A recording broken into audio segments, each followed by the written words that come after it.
you ready?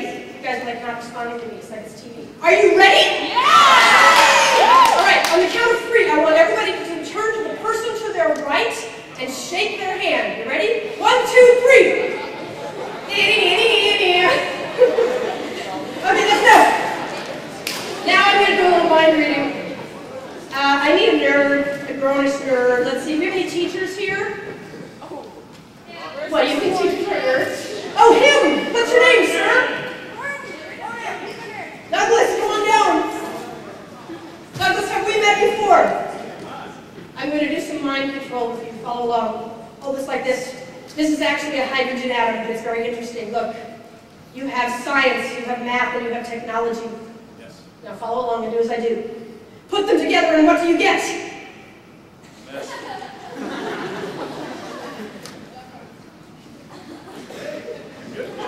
Put them together and what do you get? A nerd. I know, but if you are a nerd, you can see the stars, because nerds actually are the smartest people around. Have you ever had somebody insult you for being intelligent, make fun of you for being smart, or an adult? The truth is, when an adult says, oh, I don't like that crap, it means they're not smart enough to figure it out and they don't want to tell you yet. It's true. So don't be a know-it-all and say, I know it, Be a learn-it-all and ask the right questions, because you guys are actually grown up, they just won't let you grow up. And you're smarter than your parents, and it hurts their feelings. So be nice to them. They were nice to you for a very long time. Ah, now you can see the stars are the limit. You realize that as the sand drifts through the hourglass, so will the days of your life. You realize that when science and technology links up, it can do things you can't even imagine. You can create.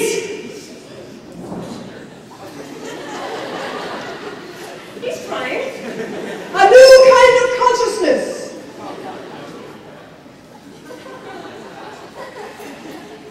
So now when we bounce in unison, I can control you. Are you ready? Here's a pack of cards. Shuffle it up. Take them in the box first. Good. Shuffle them up. Spread them out. Show them to everybody, not to me. Take out one card. Show it to the entire audience. Do not let me see. Got it? Put it back in the deck. All right, girl in the purple shirt. Do you know this man? Do you know what card he took out? What was it? The 2 of diamonds, and you all saw the 2 of diamonds, right? Yes. Amazing. But I was actually able to predict this. I was actually able to read your mind in advance. Wait, you look dorky like that. 2 of diamonds, did you say? Are you sure? It's funny, this has been sitting here, I know, since 2 o'clock this afternoon. And it represents a dream I had last night when I thought about talking to other people who might be in the math club like I was. And I had this dream, and in the dream I had somebody select a card. And in the dream, the card they selected was upside down in the pack. Now we've never met before, have we? Strangely enough, though, through the power of math, I was able to read your mind. Thank you very much. You were great. I know! I'm so excited for this! But there's actually a mind-reading math trick in the package for you to take home. What do you think of it about? It can get more exciting. It does. Let's see, where are we? Oh, yes. Another perspective trick. Ladies and gentlemen, I have 3 ropes. Look at that. Everybody took their iPods out and everybody put away their text messages. I'm a success! Okay, check that. Make sure it's real. Check that. Make sure it's real. Check that. Make sure it's real. Okay, make sure there's no rope holes, there's no sticky things, there's no magnets, nothing like that. May I please have the short one? Oops. The second one, the middle one. You're not on a sports team, are you? And the last one. Clearly a softball player. All right, now they're easy to tell apart, right? You guys can talk to me sometimes. Yes. You know, you sit at the TV, all day, I'm here. I could drop dead. This is exciting. All right, when I count to 3, everybody squeeze your hiney together. Ready? 1, 2, 3. Yeah! You did it, you can tell. All right, I'm going to take up the middle one. Now, can you tell by looking at the ends which is the short rope? Which one is the short rope? You. Am I right? This one. Let's meet. You speak and your mouth moves like a ventriloquist. That's good. All right, where were we? All three of them. Now, can you tell which is which by looking? Yes. Wait, let me put the ends together. Now, this trick, or a version of it, is also in your packet. Here we go. Check it out.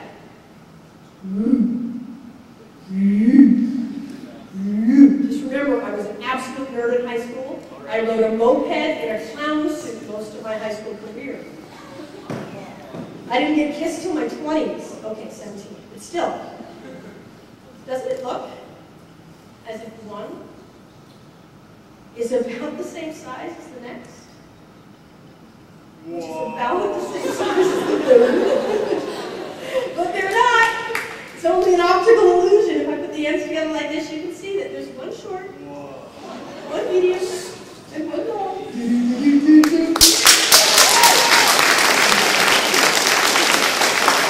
You guys see that perform? There's a guy up here. He's coming to perform. He's got a girl attached to his tummy. Did you see him?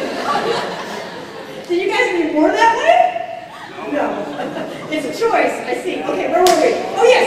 I was going to tell you about that last trick. This is the version of that last trick that you guys get to take home and do. This is very interesting because I belong to an organization that made my living as a magician, and that little card trick I told you gave me enough money to have a house in New Zealand, a house in America, and a house in Canada, and not to actually have to work anymore because I studied really hard when I was young, when my brain was strong, and I paid attention.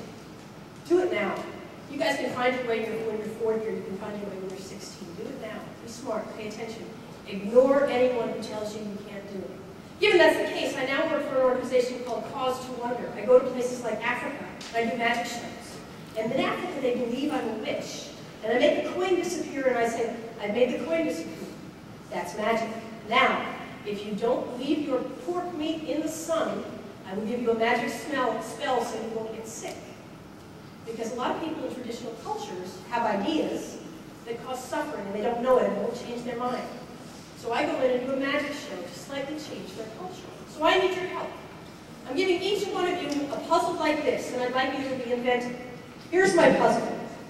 It's called The Missing Clown.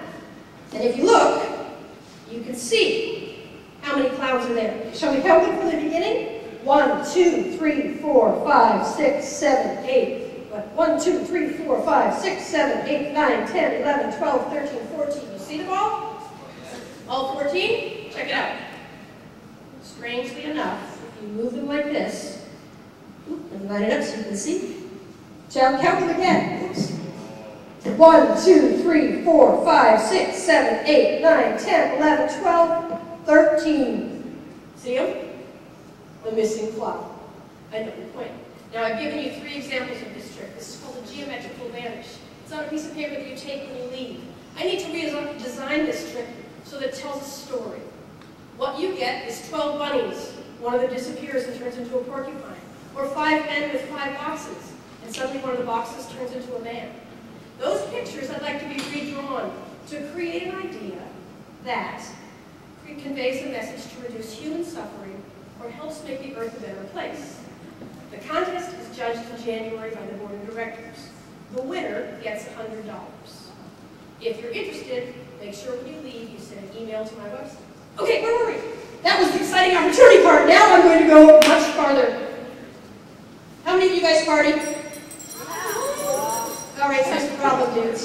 Your brain grows till you're 26. Do anything you want after you're 26. But right now, each moment of party crushes you completely.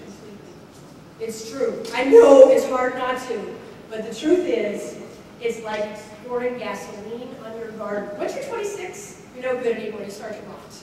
But until you're 26, be good to your mind and your body, because the truth is, there is no party if you are poor, broke, and stupid. It's true. Wait a minute. Abundance. What does one do? Now, for the time that I like best, I need a lovely assistant. Someone who is sweet, thoughtful, likes his mother, and is wearing a blue curly shirt. Give him a round of applause!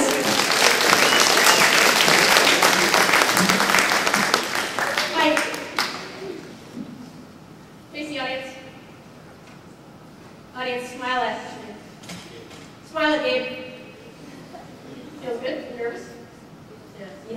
if you're on stage and you're nervous, squeeze your hiney together and then it relaxes you.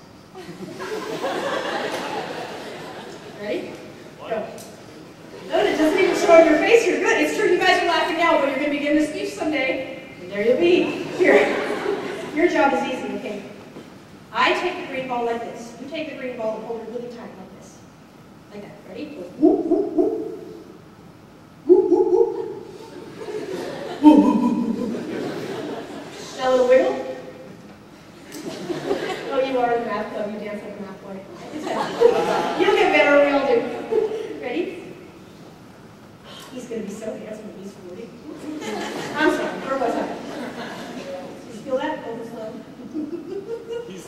A round of applause for my friend. Thank you so much. Have a warm welcome. All right, now we got to go kind of fast here because we don't have that much time today. So I want to show you this piece of art.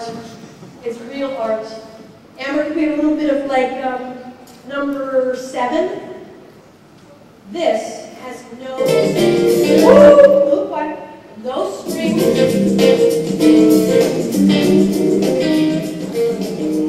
It has no magnets. It has no tension. It's simply balance and gravity put on a 3-dimensional plane. My friend Omer Willis in Paris made it. He's 86. He's a physicist. This is what he does in his spare time. Science is fascinating. I want you to think about when you wonder, when you're curious. If you find yourself curious about anything at all, isn't that amazing? Give that a round of applause. Thank you, Amber. If you find yourself deeply curious about anything, another person, a rock, a stone, a store, follow that curiosity. It is the people who don't follow their curiosity that have dull, flat lives. Dull women have immaculate homes. Well-behaved women never make history. All of that is true. Okay, now with that in perspective, it's almost time for me to go. So I want to tell you a little bit about my life. I've been a magician forever, and I've had an abundance of luck. I know, it's weird, isn't it? Sometimes it works, sometimes it doesn't. There we go. I know. You know what the difference between television and a live performance is?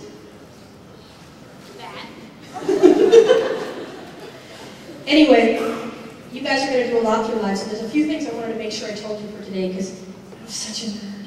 Oh my God, I'm such a nerd, and I love math and science, and it gave me such a great life. And I grew up in a town where being a nerd was the uncoolest thing in the world, so make sure I got it. Okay, be a learn-it-all, not a know-it-all. Make your parents feel good about not being quite as smart as you. That's important. Hey, bullying is a problem in Canada. Bullying is not a problem around the rest of the world. In Canada, people go, oh, that just happens. It doesn't just happen. 25 years ago, if somebody walked around with a little plastic bag picking up the dog poop behind their dog, people would say, that person is crazy. And now it's socially reprehensible to not pick up your dog poop. We can do the same thing with bullying. Quietly, on your own, you can say to the bully, or the person who has any violent event, hey, you know, I didn't think that was that cool. But it is your single voice that has to stand out. In 20 years, bullying should not be an option in Canada, instead of, oh man, that's just the way it is. It is you that needs to put an end to it with your single, quiet voice. Don't confront the bully in public. Wait for a quiet moment and say, I just thought you ought to know. You lost my respect. Because it's up to you. You are the leaders of tomorrow. You guys are the